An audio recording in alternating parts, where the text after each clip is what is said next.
पंजाब सैलाब में डूब रहा है और पिछले 5 दिनों से पंजाब के लोग बाढ़ की ऐसी त्रासदी झेल रहे हैं कि हर दिन मरने वालों की तादाद बढ़ती जा रही है। अब तक बाढ़ में 47 लोगों की मौत की खबर है।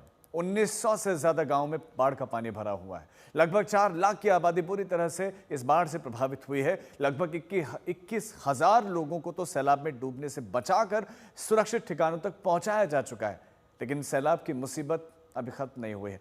भारत पाकिस्तान के सरहदी जिले से सबसे पहले रिपोर्ट आप देखिए।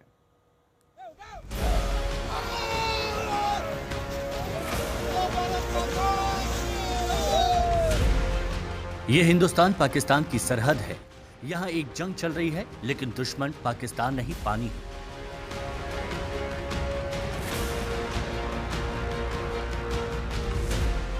वो पानी जो दरिया की हदों को पार करके हिंदुस्तान की सरहद पर बने तटबंध पर लगातार दस्तक दे रहा है।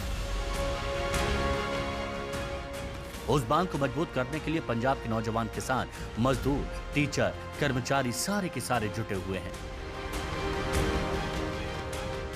ये सेवा सैलाब के खतरे से सैकड़ों को गांव पिंडों को बचाने के लिए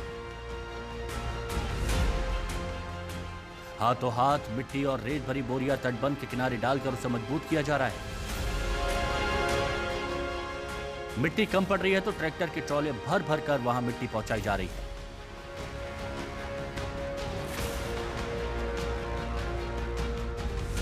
ये वजूद की जंग है, क्योंकि अगर ये तटबंध सैलाब के सामने कमजोर पड़ा और अगर इसमें दरार आई तो पाकिस्तान से लौट कर आ रहे दरिया का पानी पूरे पंजाब के सैकड़ों गांवों को डुबो सकता है।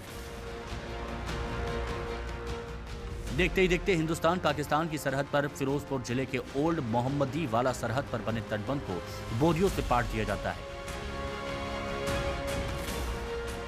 इस सेवा में फिरोजपुर ही नहीं, दूर दूर जिलों से लोग आए हैं। कोई फिरोजपुर तो कोई फरीदकोट तो कोई मोगा से आया है।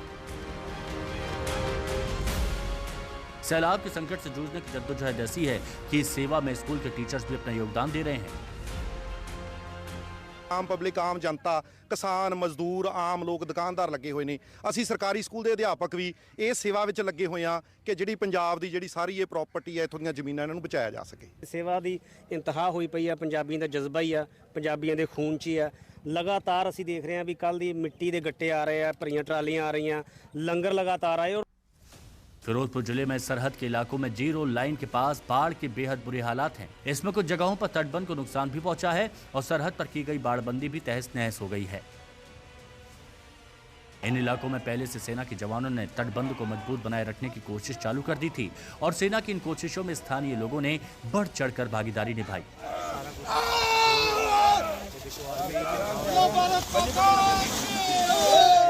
सरहद पर तो आम लोग तटबंध मजबूत कर ही रहे हैं। रिहायशी इलाकों में जहां सड़कों पर बाढ़ बह रही है, वहां भी लोग रेत की बोरियां डालकर आने जाने का रास्ता तैयार करने की कोशिश कर रहे हैं। 200 मीटर पर पाकिस्तान और दूसरी ओर सतलुज की तबाही है। लेकिन इस तरफ आप सामने देखिए, जो काम पिछले 15 से 20 दिनों में प्रशासन नहीं कर पाया या तैयार नहीं था, वो अब लोगों ने शुरू कर दिया है।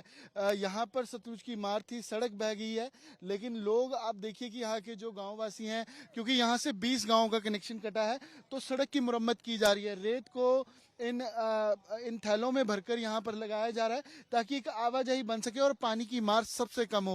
और आवाजाही यहाँ पर की जाएगी, क्योंकि ट्रैक्टर हालांकि कम पानी में चला जाता है, लेकिन यहाँ पर जब पानी आता है, सतलुज का लेवल बढ़ जाता है, तो कनेक्शन कट जाता है ट्रैक्टर का भी।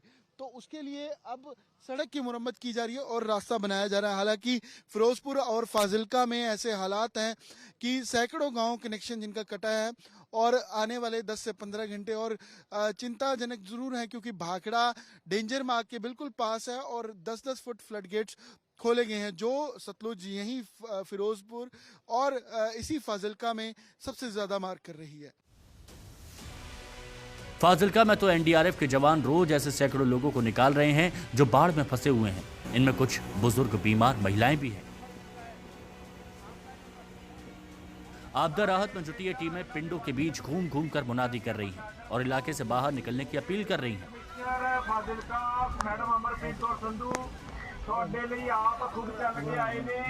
इनमें कई मरीज ऐसे मिल रहे हैं जो बोल तक नहीं पा रहे। पास ही एक महिला मरीज को एनडीआरएफ के जवानों ने बोट से रेस्क्यू किया, जो बोल नहीं पा रही थी और हथेली पर इशारे करके कुछ कहना चाह रही थी।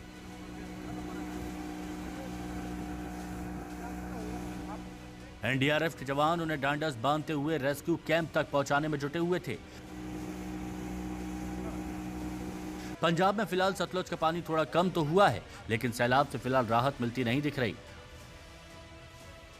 अमन भारद्वाज, फिरोजपुर, आज तक।